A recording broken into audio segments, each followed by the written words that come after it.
Today's video is sponsored by no one. I'm not relevant yet. Hello ladies and gentlemen, it's me, your favorite astronaut Valterim here. And today I'm here to take a look on one of the most requested comic reviews in this channel since its conception. It's Not Your Fault, created by Javi Suzumiya on deviantart. Another theloudhouse grotesque comic with a gut-wrenching storyline. For the surprise of not a single who is existing soul out there, as I said, this is some of the most requested things on this channel, and I do have an idea of why. Because it's horrifying. And how do I know that? Because you guys mostly suggest this type of thing for me to read. Let me just take a look at how many pages this is.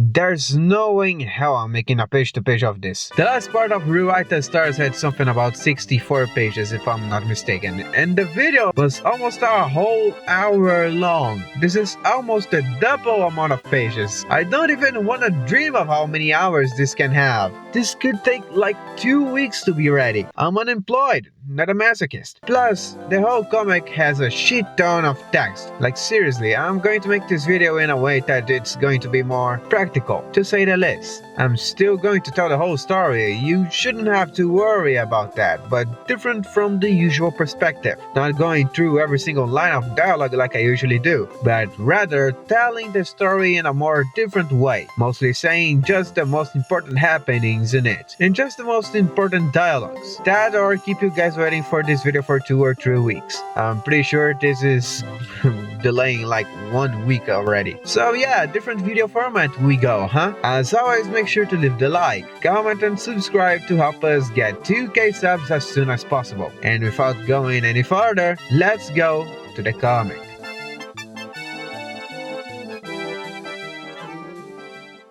We begin this comic by seeing Luna at the front door of her old house on Christmas Eve. She's there contemplating the idea of being finally home after so many years, thinking how much she had missed her dad, mom, sisters, and Lincoln. That until she stops herself asking if she is really considering doing this after all what she did in the past. Nobody in the family knows what happened. No one knows her true intentions. Well, neither do us right here. Please be more specific. If her family finds out what she did, not even her knows what would happen.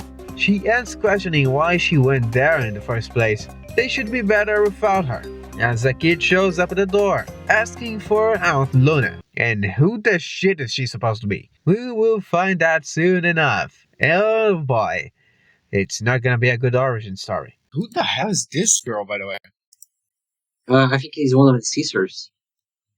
No, I'm not talking about this emo girl. I'm talking about the other one with the Oh, hair, yeah. the kid. She stranges the fact that Luna apparently vanished in the air, saying that she could swear she heard Luna's voice, and speaks to herself hoping she's better after what happened a few days ago, just to cut out to Luna hiding at the doorstep. The sad kid goes away, and she thinks to herself about how close this was. We then see inside the house. I mean, that doesn't even make sense. How does that make sense? Like, why is she hiding there, man? Just run away. If you don't want to go in there, just run. As we are shown to an older version of Lincoln, and oh, the kid is Lincoln's daughter. Please don't let it be an inbreed child, God. He's asking his daughter why she looks so sad, as she responds saying that it's nothing. She just thought she heard Luna's voice outside. Lincoln breaks it to her, saying that Luna's most likely not coming to the party, despite a promise she made her. But he tries to cheer her up, saying that it's the first Christmas she'll be spending with Nathan, and dispatching her to help her Aunt Lucy at the attic, as Lincoln waits for his other sisters, which she agrees. Who the fudge is Nathan? Well, I guess it's time to introduce you guys to Javi Suzumiya's world. The guy made a full auto universe in the Lighthouse, consisting of new characters and even new ships. The girl right here, whose name is Lena, is one of said new characters, alongside with Nathan and a whole lot of other kids. Basically, at the Lighthouse she put an IU. And if you are wondering why I'm not showing many of the arts here, it's because this guy is a not safe for work artist. And as such, most of his art is actually very sexualized, or just straight up corn. This guy's not safe for work artist, by the way. He is. He is. I Really? actually searched it up. I just got monetized and I'm really not willing to risk losing it now, so I'm just not gonna show this on YouTube. Lucy, as usual, shows up scaring everyone, just to have this amount of text saying that everyone else is occupied with other things, and how she needs Lena to help her find something in the attic. Lincoln just says tell her to better hurry, for Laurie and her family, alongside Lynn, is coming soon. As they go away, Lincoln laments on how he's not the best brother, turning to the door. If he was, he wouldn't let her go.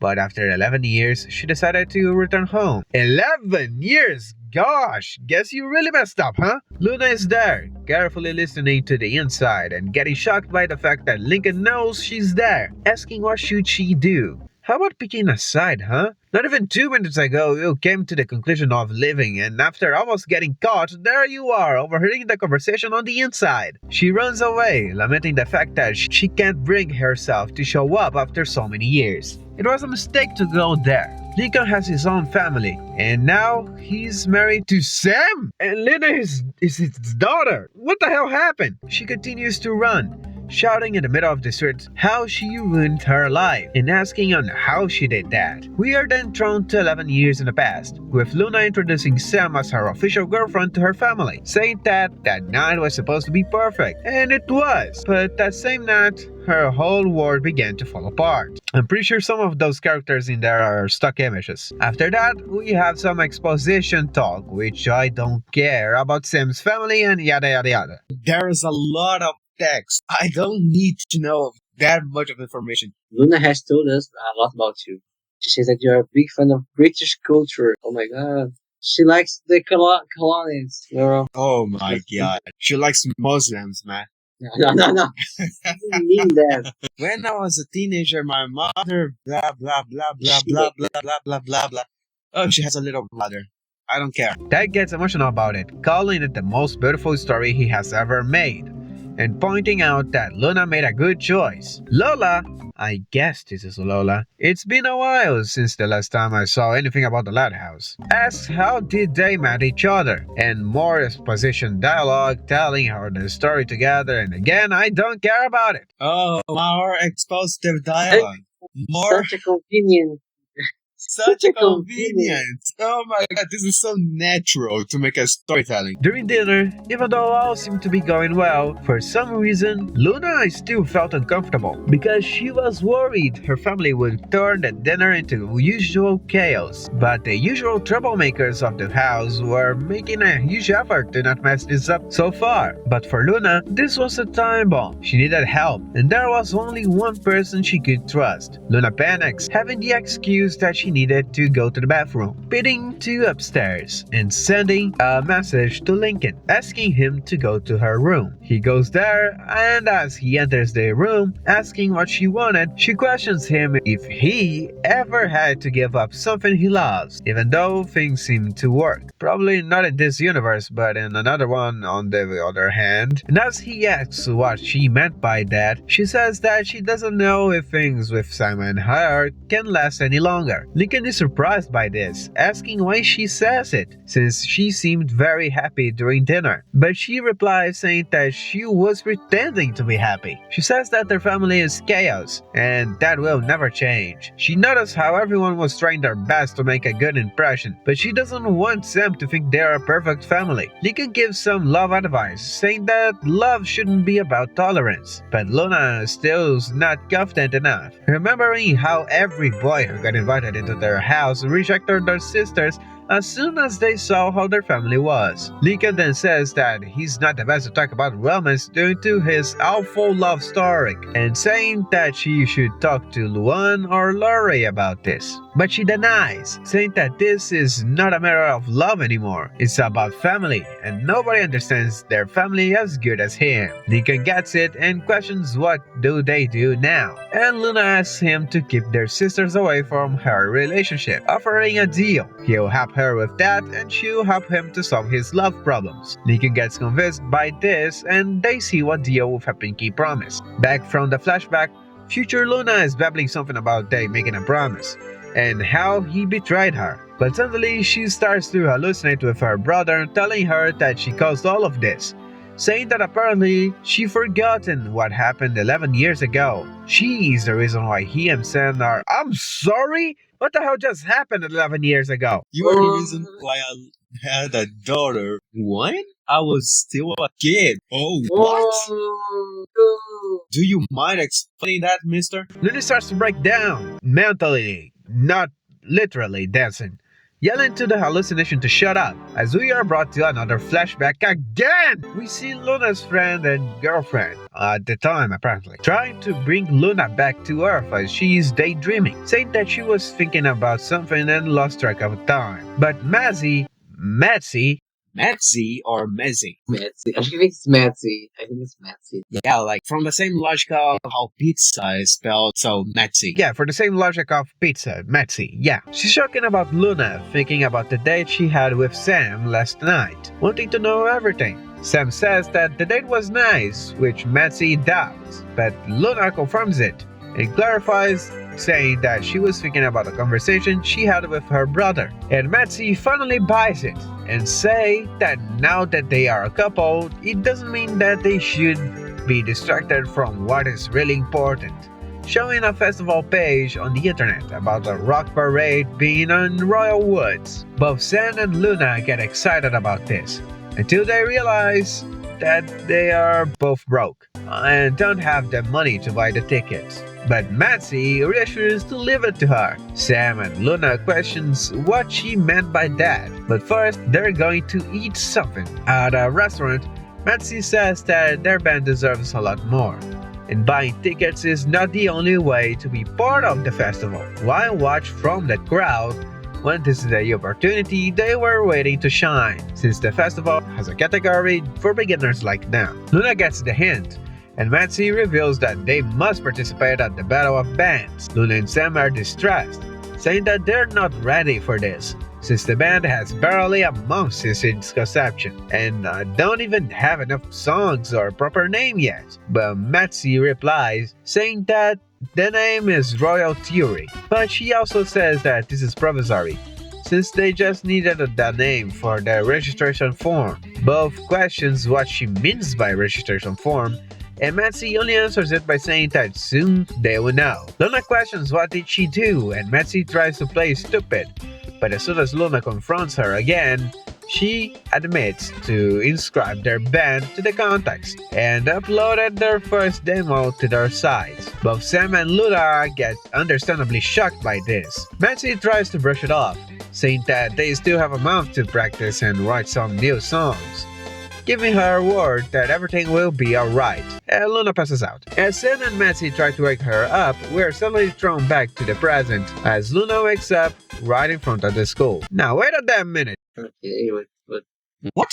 Okay. She was daydreaming the whole thing. No, she was daydreaming with her eyes closed and walking, and she ends up on the school. Oh my God, such a Ow. good writing. I don't know how, but it's such a good writing. I have to clap my hands. Yeah, man, that's awesome. She thinks to herself about how she never thought she would see this place ever again. Her old school filled with good memories, good moments, when she had a band, friends, family, and a reason to live. Okay, drama queen. She rumbles about being a mistake to trust Matzy, not only Lincoln.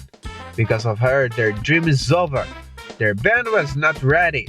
It never was. It's been 11 years since they saw each other, and according to Lena, she married Sully, and they had a son named Nathan. Oh, so that's who Nathan is. Also, Lena and him are dating, if anyone cares. Luna reflects on the fact that so much time has passed. Why? Rather, when did you get on the ground? She also says that on the same day, Lincoln tried to use the advice she gave him. But little did she know that she was digging her own grave. If you are wondering what was that advice, it's just the most generic thing you can possibly imagine. By the way, this is a romance part of the story. In theory, this should be important, but at least 70 to 80% of this is just more and more exposition dialogue. Plus, I'm a sad, lonely guy who doesn't like to see happy couples, so let's just skip to the good part.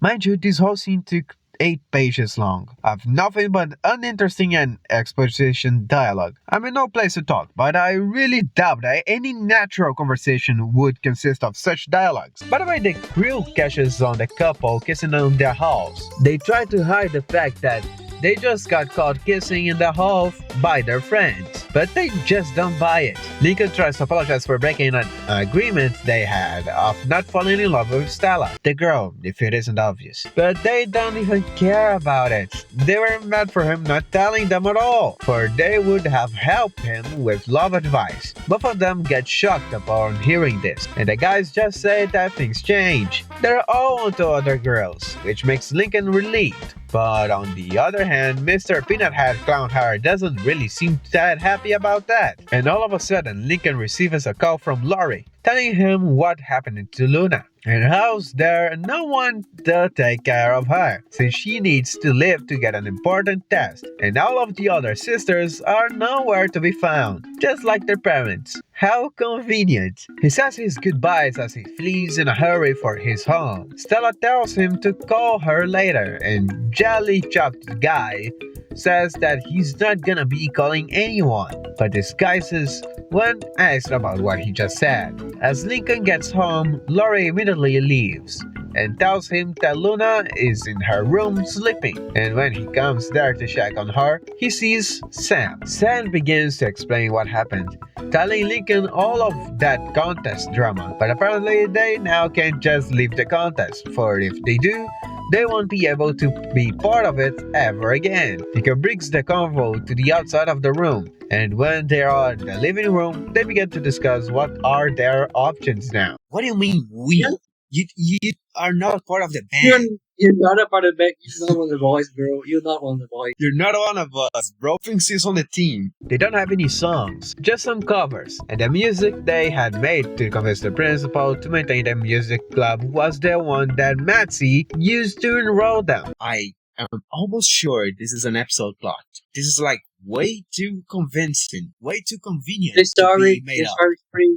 Yeah, the story's too good to be in this comic. It's probably Yeah. the reason. It has to be an episode. She complains about her telling Luna to write more songs, but she never listens. Lincoln gets surprised that they have discussions in their relationship, but Sam just says that no relationship is perfect, but he'll understand it better when he gets a girlfriend. Lincoln then reveals that he just got in a relationship, which makes Sam very curious about it, asking if they already kissed. Now that I see this, am I the weird one here, or did you kiss her yet? Is a really strange question to ask somebody. I mean, at least I wouldn't ask this type of thing to my friends, let alone asking this to a family member of my relationship. But the answer is yes, we all saw that. Sam then begins to tell him about a boyfriend she got before Luna at the end of elementary school, which makes Lincoln says that she might have more experience than him, asking for some advice. Sam agrees, asking what does he want to know, and Lincoln says that he wants to learn how to kiss properly,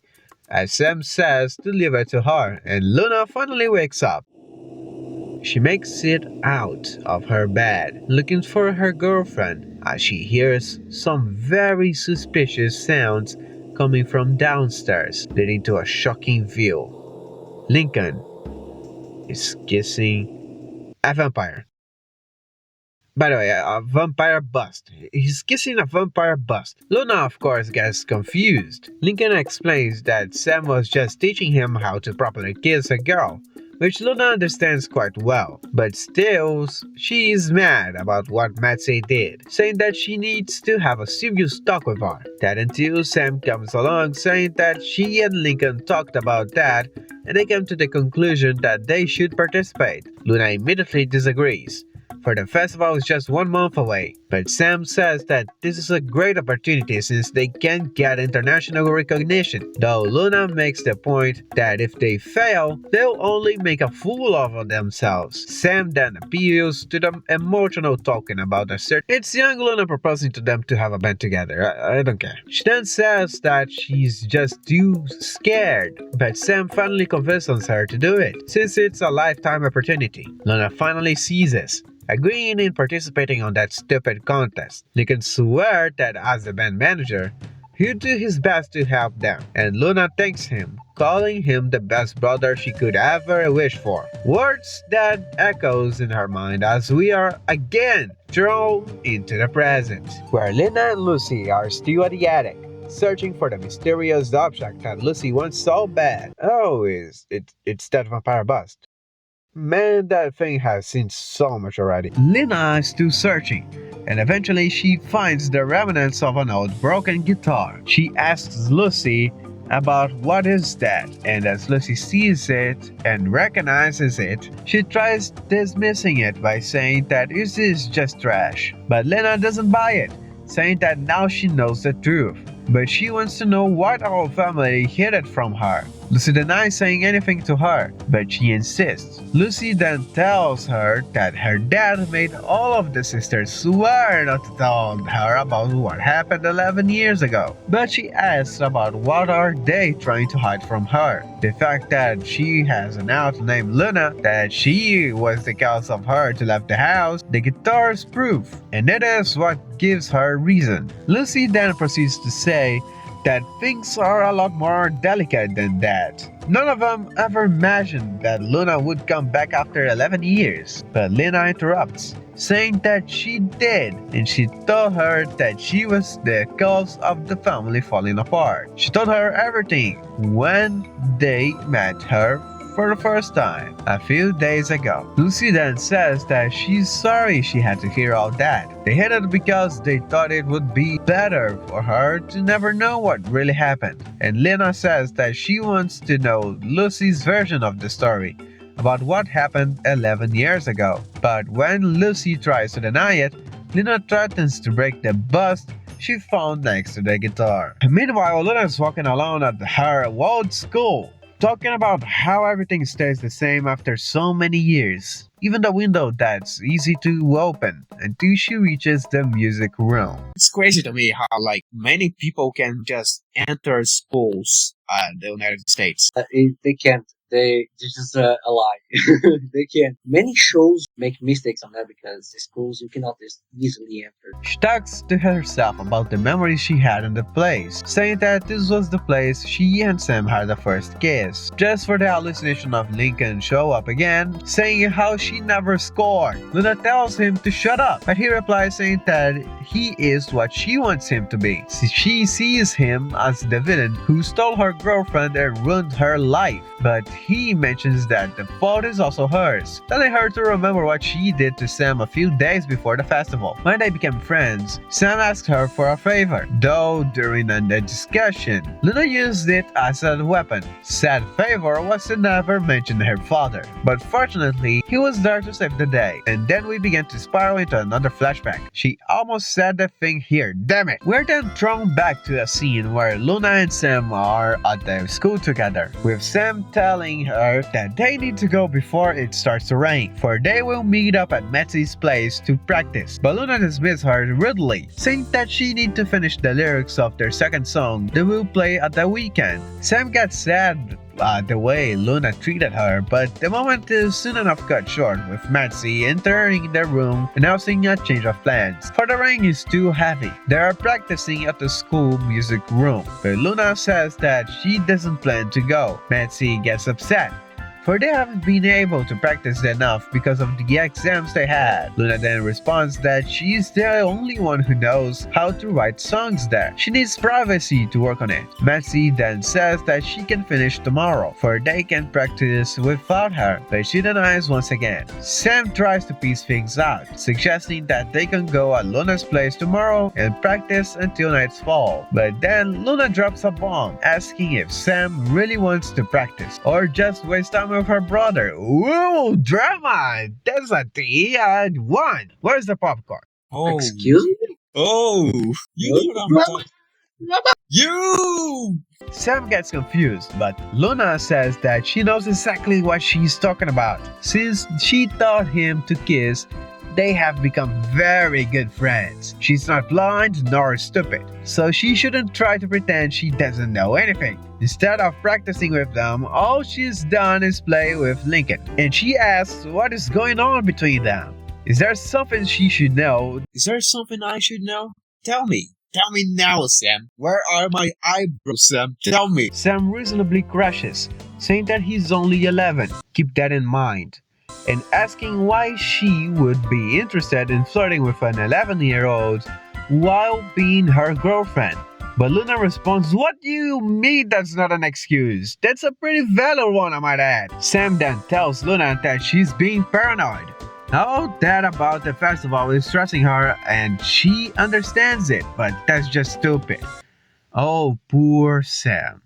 Some of the worst mistakes you could ever do to a woman is calling her paranoid.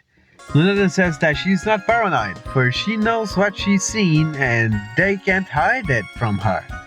Asking again, why are they so close? Sam even tries to begin to talk about why she spent so much time with him, but then she doesn't complete it, being completely not suspect at all. Luna then begins to crash out, saying that she knew they were hiding something. This time, Matsy is the one trying to piece things out, saying that Luna is overreacting, but Luna tells her to shut up, since she's the only one who cares. Sam even tries to say that this is not what she is thinking, asking for her to let her explain. But Luna continues to lose her mind, saying that she grew up on a big family, so she knows when people are lying. But Sam wouldn't understand this, since her family has been fragmented since her dad abandoned. Oh, this is getting good. Fragmented since your father abandoned you. Oh! Yo! That explains a lot, actually. The sheer mention of Sam's father brought up war flashbacks in Sam's mind, of her little self begging her father to not leave while in tears, which make her flee from the school crying, as Metzi tries to impede her. Luna is also in shock now. Apparently she just thought about what she said at the moment, only to wake up to Metzi asking her what she has done, and slapping her in the face, saying that she knew the rules of never mentioning Sam's father, and demanding her to stay there as she goes to find her, still cussing Luna for being an idiot for doing what she did. Sam is unpredictable when her father is mentioned. Now Matsy has to calm her down before she does something stupid. And we are going to end this here, ladies and gentlemen. Oh, come on, don't look at me like that. Well, that was it for today, ladies and gentlemen. I finally made it. One of the, if not the most asked comic in this channel for a very long time now. I do have some things to mention though. The writing is not that bad, though it's not that good neither. There's lots of exposition dialogues, mainly at the very beginning of the comic, alongside of lots of useless lines of text. I understand that this is to be convenient to the atmosphere of the comic, but goodness gracious, that was boring. Made myself very clear at said exposition pages that I don't care. I even skipped them, for they are just backstories that seem to be there just to get the maximum pages possible of blah blah blah, just to inflate the amount of total pages. There are already too much, to be honest, but this is compensated by the story. I'm not gonna lie to you, it took a while for it to begin to be interesting, but now that we are here, oh boy, it's getting good. Not because it's sentimental or anything like that, it's just that it's very entertaining to see someone spiraling into madness over jealousy. And the drama, oh boy, the drama. It's not that many things that makes me that invested in the drama. I'm not really sure why this specific is so catching of my attention, but holy god, I'm interested. This is still part 1, by the way. The comic has officially 2 parts, but I'm making it 3 for the sake of make this video in time for you guys. So if you want to see more of this, be sure to subscribe, comment, and leave a like down there. So, what did you think about this until now? My thoughts on this was completely horrible, to be honest. It was one of the worst things I ever read on the internet. I mean, the writing isn't good. The artist can't help it. The artist is worse. Yeah. How do you even rate this good? So I mean, there's a lot of wasting of time, you know, with Yeah, I know, dialogues, I know. pages of exposition. repetitive audio, audio, not dialogue, repetitive dialogue. There was like 2 or 3 times that they mentioned the same action they did the last page was right the next next page was the same dialogue, same thing. Yeah, It was like repeated 2 times. I don't even know how to describe this. I don't think this is like amateur. I mean, I don't want to say this is amateur just to not offend, but this is probably not the best idea. Probably not the best He's way not. to carry your I s- story. But for now, I must go. I had to overhear a discussion between a couple. Man, my friends will love to hear this gossip. See you later, Space Wanderer.